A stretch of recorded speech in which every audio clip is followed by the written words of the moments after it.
You have 15 seconds to decide whether you want to check the facts or defend an assumption. Darius Bennett said it quietly, standing beside a dark federal sedan on the shoulder of a two-lane road less than 3 miles from Fort Blackwell.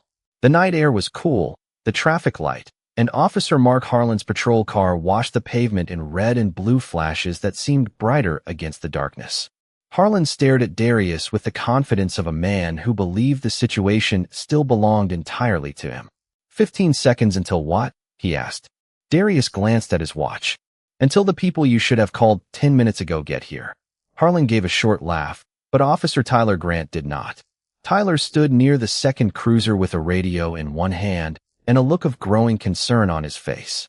He had already confirmed the federal registration. He had already confirmed that Darius's driver's license was valid. He had already seen the Department of Defense identification card that Harlan had treated like another excuse instead of another fact.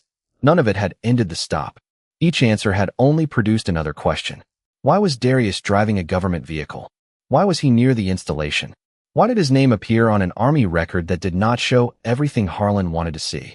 Darius had answered what he needed to answer and no more. He had not raised his voice. He had not mentioned rank. He had not threatened anyone. That restraint seemed to bother Harlan more than anger would have. You keep looking at that watch, Harlan said. You expecting somebody important? Darius looked down the road. Far beyond the curve, 2 faint sets of lights appeared between the trees. I am expecting verification. Harlan followed his gaze, and the smile on his face weakened. Tyler's radio crackled. A dispatcher spoke with a sharper tone than before. Unit 7, hold your current location. Fort Blackwell Military Police Liaison is approaching. Tyler looked at Harlan. They are about a minute out. Harlan turned back to Darius. What did you tell them? Nothing. Then why are they coming? Darius's expression did not change. Because Tyler. Check what I gave you. The lights grew brighter. 2 military police vehicles came around the bend, slowing as they approached the local cruisers. Doors opened. Uniformed personnel stepped out with the calm precision of people who already understood why they had been sent.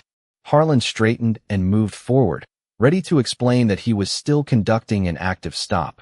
The senior military police officer looked past him. His eyes locked on Darius. His posture changed immediately. Darius remained still. No smile. No satisfaction. No need to announce himself. Harlan noticed the change, but did not understand it yet. The officer crossed the remaining distance and stopped several feet from Darius. For one suspended moment, the roadside seemed to lose every sound except the low hum of engines. Harlan looked from the military police officer to Darius, then back again.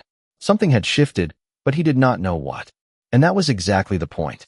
15 seconds earlier, Mark Harlan had believed he was questioning a man who needed to prove he belonged there.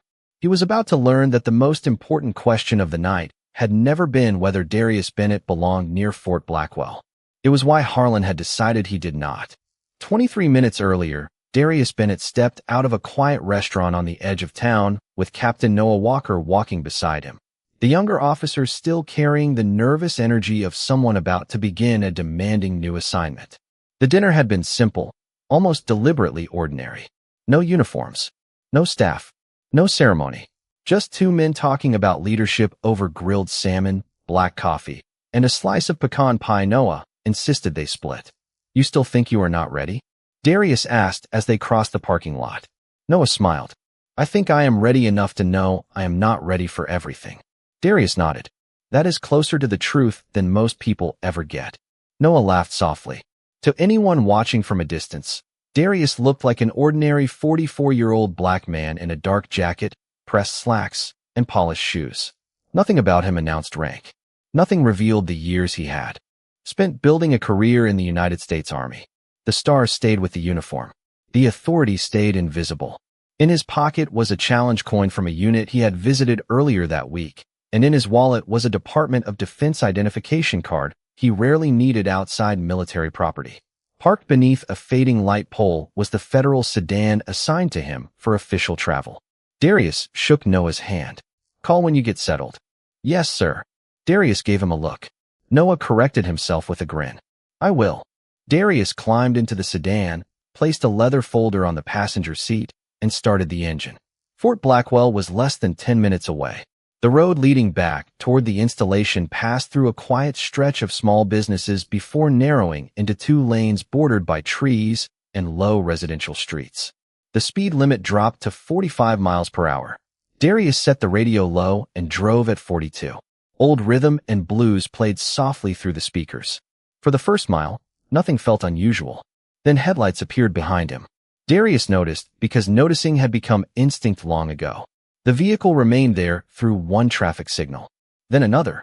When Darius changed lanes near a convenience store, the vehicle changed lanes too. When he returned to the right lane, it followed. He checked his speed, 43 miles per hour. He checked his mirrors again. This time he recognized the outline of a local police cruiser. Darius did not tense. He did not accelerate. Awareness was not fear, and experience had taught him not to confuse the two. The cruiser remained behind him for almost another mile. Then red and blue lights suddenly filled the rearview mirror. Darius signaled immediately and pulled onto the shoulder beneath a streetlight. He turned off the engine, lowered the driver window, switched on the interior light, and placed both hands high on the steering wheel where they could be clearly seen. For several seconds, the cruiser stayed motionless behind him. Darius could see the white male officer inside, studying the sedan through the windshield. Then the driver's door opened. Officer Mark Harlan stepped into the flashing light and began walking toward him. Darius took one slow breath. He had no reason to expect trouble. His license was valid. The vehicle was authorized. His identification was current. Everything that could be checked would check out. What Darius did not know was that Mark Harlan had already begun asking himself why a man like him was driving a federal car so close to Fort Blackwell. And once that question took root, every fact that followed would have to fight its way through the answer Harlan had already chosen.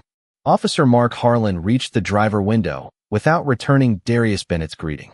His flashlight moved across the dashboard, the passenger seat, the leather folder, then finally settled on Darius. License and registration. Darius kept both hands visible. My wallet is inside my jacket. May I reach for it? Harlan paused before answering. Slowly, Darius removed his driver's license, then handed over the federal vehicle paperwork from the center console. Harlan looked at the license first. Darius Bennett. His eyes lifted to Darius's face. Where are you headed tonight? Fort Blackwell. Why? I work there. Harlan glanced toward the road ahead, where the installation lights were faint in the distance. Doing what? Darius studied him for a moment. The original traffic stop had not yet been explained, but the officer was already asking about his job. Before we go further, may I ask why you stopped me? Harlan looked back at the sedan. Your rear plate light appeared dim. Darius nodded once. Understood. Harlan turned to the registration. His expression changed slightly when he saw the federal motor pool designation. This vehicle belongs to the government. Yes. And they assigned it to you. Correct. Harlan looked at Darius again, this time longer. What kind of position gets you a federal car? Darius felt the conversation shift. The question was no longer about a plate light. It was about whether Harlan believed the man in front of him matched the paperwork in his hand. My position requires official travel, Darius said. The registration should confirm the vehicle. Harlan's mouth tightened. I will decide what confirms what. Darius did not react. He had spent too many years around pressure to mistake volume for authority. Calm was not surrender. Calm was control. Harlan looked over the license again. You live near here? No. Then what are you doing on this road this late? Darius glanced toward the Fort Blackwell lights. Driving to Fort Blackwell. Harlan did not appreciate the answer. Step out of the vehicle. Darius kept his eyes on him. Is there an issue with my license or registration? I said step out. Darius opened the door carefully and stood beside the sedan with his hands visible. A second patrol car appeared behind them and pulled onto the shoulder. Officer Tyler Grant stepped out and approached with a measured expression. Everything all right? He asked. Harlan handed him the registration. Run this again. Tyler looked at the paperwork. Federal Motor Pool. I know what it says. Tyler glanced at Darius, then walked back toward his cruiser. Harlan turned toward Darius. Do you have government identification? Darius removed a Department of Defense identification card from his wallet and handed it over. Harlan looked at it for only a few seconds. This supposed to mean something to me? Darius's voice stayed even. It is supposed to identify me. Harlan handed it back. Anybody can carry something that looks official. Darius slipped the card into his wallet. Then verify it. Harlan stared at him. I do not take instructions from you. Darius looked toward Tyler, who had already begun entering the federal registration into his computer. That was not an instruction, officer. It was the fastest way to find out whether your assumption is right. Tyler Grant returned from his cruiser with the federal registration still open on his mobile terminal, and the expression on his face had changed from routine concentration to something more careful. Mark Harlan noticed it immediately.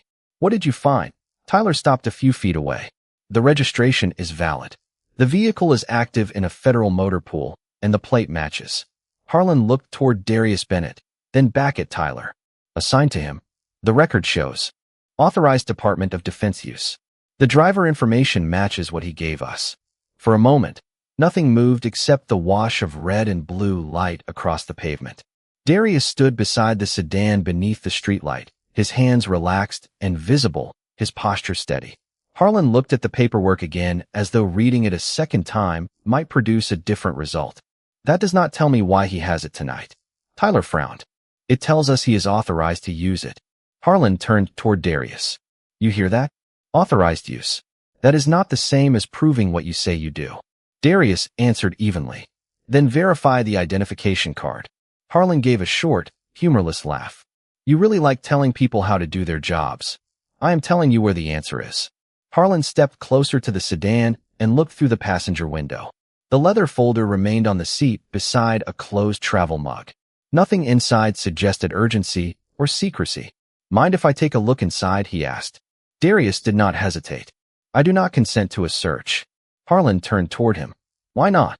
Because you asked for consent, and I am declining. Most people with nothing to hide make things easier. Darius held his gaze. I have made this easy. My license is valid. The vehicle is valid. The registration is valid. You have identification you can verify. Tyler looked from one man to the other. Mark, he is right about one thing. We can verify the military identification and be done with this. Harlan's jaw tightened. Then do it. Tyler held out his hand. Darius removed the Department of Defense identification card again and passed it to him. Tyler studied the photograph, the name, and the identifying information before returning to his cruiser. Harlan remained with Darius. So what exactly do you do at Fort Blackwell? My position is with the United States Army. That is a big answer without saying much. It is enough for this stop. Harlan folded his arms. You do not decide what is enough. Darius looked toward Tyler's cruiser. No, the records do. That answer seemed to irritate Harlan more than anything else Darius had said. The officer had started the encounter expecting uncertainty. Instead, every database check had reduced it. The car was legitimate. The driver was legitimate. The federal assignment was legitimate.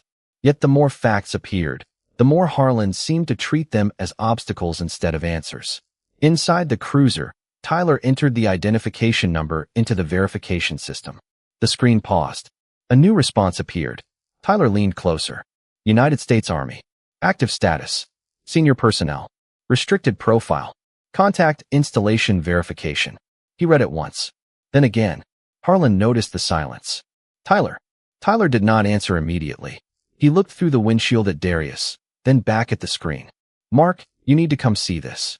Tyler Grant stepped away from the cruiser and motioned Mark Harlan closer, but Harlan did not move immediately. What does it say? He asked. Tyler looked back at the screen. United States Army.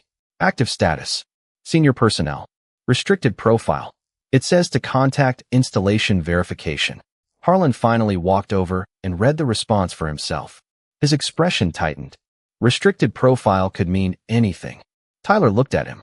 It means we are supposed to call Fort Blackwell. Harlan glanced toward Darius Bennett, who remained beside the federal sedan under the streetlight, calm and silent.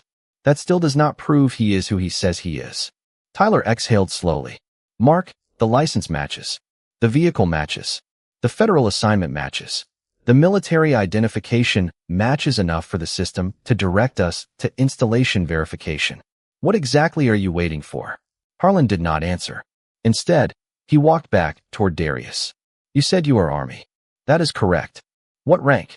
Darius looked at him. Verify the identification. Harlan gave a faint smile. You keep saying that like it is supposed to mean something. It means the answer is available to you. Harlan crossed his arms. You could make this a lot easier by just telling me. Darius's expression remained steady. I have made it easy.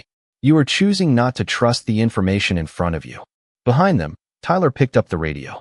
Microphone and requested dispatch contact Fort Blackwell's installation law enforcement desk. The reply came within moments. Dispatch acknowledged the request and asked Tyler to hold. Harlan looked toward the road, then back at Darius. You expecting them to know your name? Yes. Why? Darius paused. Because they should. Harlan shook his head as though the confidence itself offended him. A minute passed. Then the radio came alive again. Unit 7, Fort Blackwell duty staff confirms the identification is active.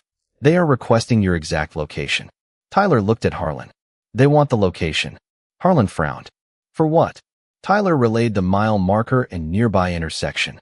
The dispatcher answered after another short pause. Copy. Remain at your current location. Fort Blackwell Military Police Liaison is en route to assist with verification. Silence settled over the shoulder. Darius looked toward the faint lights of the installation less than 3 miles away.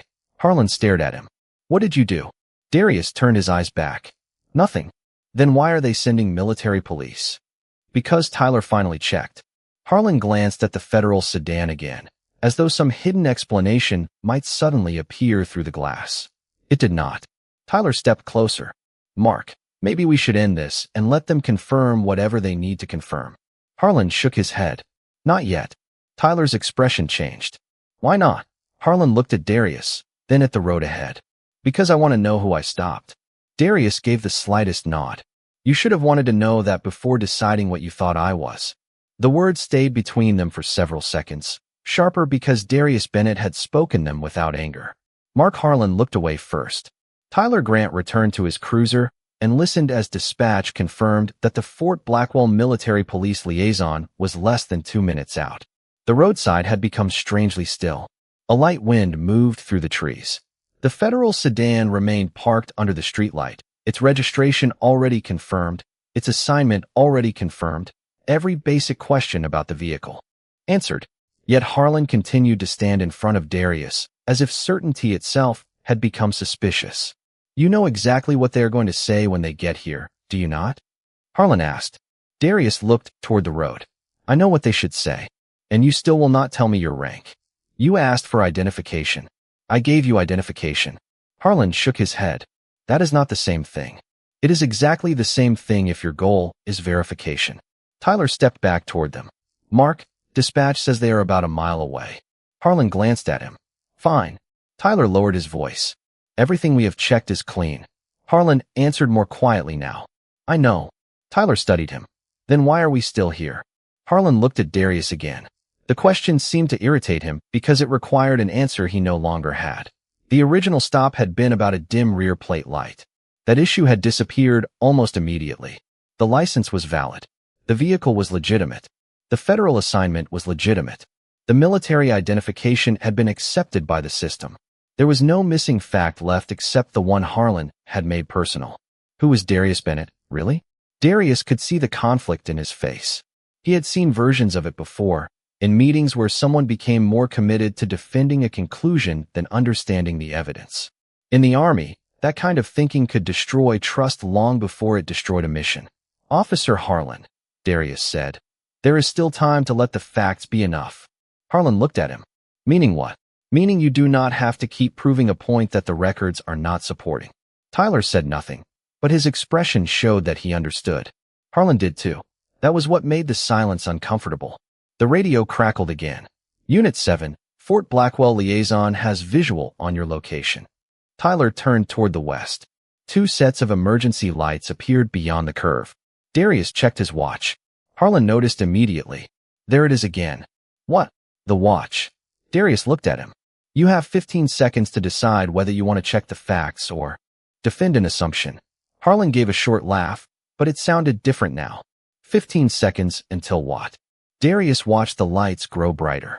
Until the people you should have called 10 minutes ago get here. The first military police vehicle came around the bend, followed closely by a second. Tyler stepped back toward his cruiser. Harlan straightened his uniform and moved closer to the road, preparing to explain the situation. Darius remained where he was. No smile. No satisfaction. No change in posture. The vehicle slowed behind the local cruisers. Doors opened. Uniformed personnel stepped out. The senior officer scanned the scene once. Then his eyes settled on Darius. His entire posture changed. Harlan saw it happen. For the first time that night, he stopped looking at Darius like a man who needed to prove he belonged there and started looking at him like a man he had completely failed to understand. Captain Andrew Collins stepped away from the first military police vehicle with Sergeant Megan Foster 2 steps behind him, and the change in his expression happened before Mark Harlan could say a word. Collins had been scanning the roadside with professional caution, but the moment his eyes settled on Darius Bennett, his posture straightened. Foster recognized him a heartbeat later. Harlan moved forward, eager to regain control of a scene that suddenly felt less familiar. "This is an active local traffic stop," he said. "We requested assistance with identification." Collins looked briefly at Harlan, then past him. He crossed the remaining distance toward Darius and stopped several feet away. The night seemed to become quieter. Tyler Grant watched from beside his cruiser. Harlan watched Collins. Darius simply waited. Then Collins raised his hand in a precise salute. "Brigadier General Bennett, sir." Tyler went completely still. Harlan's expression emptied. For several seconds, he seemed unable to connect the title he had just heard with the man he had been questioning beside the sedan. Darius returned the salute with the effortless precision of someone who had done it thousands of times. "At ease, Captain." Collins lowered his hand. "Sir, the Fort Blackwell duty desk asked us to respond after receiving the verification request. We confirmed your identity and the vehicle assignment before leaving the installation." Darius nodded once. "Thank you, Captain." Harlan finally spoke. "He never told me he was a general." Darius turned toward him. There was no satisfaction in his face. No anger. Only the same controlled attention he had shown from the beginning. "You never needed my rank to check my identification." Harlan glanced toward Tyler as though searching for support. Tyler looked down at the mobile terminal in his hand. The license was valid. The registration was valid. The federal assignment was valid. The identification directed us to Fort Blackwell verification. Foster added quietly, "And the installation confirmed General Bennett before we arrived." Harlan shifted his stance. "I had a legitimate reason for the stop." Darius nodded. "Then the record will show that." The answer unsettled Harlan more than an accusation would have. Collins looked toward the body camera on Harlan's uniform, then toward the dashboard cameras on the patrol cars. Darius followed his gaze. "Captain Collins, I want the verification request preserved, along with the dispatch traffic and the timestamps connected to this encounter." "Yes, sir." Harlan's voice softened. "General Bennett, if I had known who you were, this would have gone differently." Darius looked at him for a long moment. "That is not the defense you think it is." Tyler lifted his eyes. Harlan said nothing. Darius continued. "My rank did not make the license valid. My rank did not authorize the vehicle. My rank did not make the identification real. Those facts were true before Captain Collins arrived." The red and blue lights continued moving across the pavement, but the roadside itself felt motionless. Harlan had spent the entire stop waiting for Darius to prove that he belonged there. Now he was beginning to understand that Darius had proved it repeatedly. The only thing that had changed was the visibility of his power. Collins asked, "Sir, would you like me to notify the command duty officer that the identification issue has been resolved?" Darius looked at Harlan, then at Tyler. "Tell them the identification is resolved. Tell them the questions are not." The identification issue was over, but the roadside remained quiet because everyone understood that something larger had just begun. Captain Andrew Collins stepped toward his vehicle to contact the Fort Blackwell command duty officer, while Sergeant Megan Foster remained nearby, watching the scene without interfering. Mark Harlan stood beside his cruiser with none of the certainty he had carried earlier. Tyler Grant looked down at the verification record in his hand, then toward Darius Bennett. "General Bennett," Tyler said carefully, "there is something I should tell you." Harlan turned toward him immediately. "Tyler." The warning in his voice was subtle, but Darius heard it. Tyler heard it too. He continued anyway. "There have been complaints about stops near this corridor." Darius's expression sharpened. "What kind of complaints?" Tyler took a slow breath. "Drivers being questioned after their documents checked out. Soldiers being asked why they were near the installation. A few said they felt like the questions kept changing every time they answered one." Harlan shook his head. "That does not mean anything." Every stop is different. Darius looked at Tyler. How many? I do not know the exact number. I heard about 3 personally. Were they reported? Some were. Some were just discussed at the station. Darius was silent for a moment. For several months, Fort Blackwell leadership had received concerns from service members about interactions on roads surrounding the installation. Not every complaint pointed in the same direction. Some encounters had obvious explanations. Others were too vague to evaluate. But a smaller group had remained unresolved, and several came from black soldiers who described the same uncomfortable pattern. Valid identification treated as incomplete, ordinary travel treated as suspicious, and simple answers followed by questions that seemed less interested in facts than in whether the driver belonged there. Darius had refused to draw conclusions without evidence. Tonight had changed the equation. This was not planned, he said. Harlan looked at him. What was not planned? Any of this. I was driving back after dinner. Nobody sent me here to test your department. Harlan's face tightened. So this is not some kind of investigation? No. Darius glanced toward the body camera on Harlan's uniform. But now there is a complete record. Collins returned from his vehicle. Sir, the command duty officer has been notified. They can coordinate a formal preservation request with the local department. Darius nodded. Good. Make sure nobody treats this as retaliation. Harlan looked surprised. Darius continued. I do not want anyone punished because I wear stars. I want the facts reviewed because they are facts. Tyler looked at him with growing respect. I will give a statement. Harlan turned sharply. About what? Tyler met his eyes. About tonight. And about the complaints I heard before tonight. The words landed quietly, but they changed something. Until then, Tyler had been the officer standing beside the problem, noticing it, questioning it, but never owning any responsibility for what happened around him. Now he was choosing differently. Darius saw that change before anyone else did. Tell the truth, he said. Nothing more. Nothing less. Tyler nodded. Harlan looked toward the dark road, the federal sedan, the military police vehicles, and the cameras that had recorded every stage of the encounter. For the first time, the consequences in front of him were not coming from Darius's rank. They were coming from documentation, witnesses, and choices already made. Darius had no interest in revenge. Revenge would make the story about one man. Accountability could reveal whether the story had ever been bigger than one man in the first place. The review started the next morning with recordings, reports, and timestamps rather than accusations. The local department preserved Mark Harlan's body camera footage, Tyler Grant's statement, dispatch traffic, vehicle checks, and the Fort Blackwell verification request exactly as Darius Bennett had asked. Over the next several weeks, investigators compared that record with earlier complaints from service members traveling the same corridor. Some stops had clear explanations. Others did not. A smaller group showed the same troubling pattern Tyler had described on the roadside. Valid documents were accepted, but followed by new questions. Ordinary travel near the installation was treated as suspicious, and several black service members said they felt they were being asked to prove not only who they were, but why they belonged there at all. The review did not declare every officer guilty or every complaint identical. Darius had insisted on something more difficult than outrage. Evidence.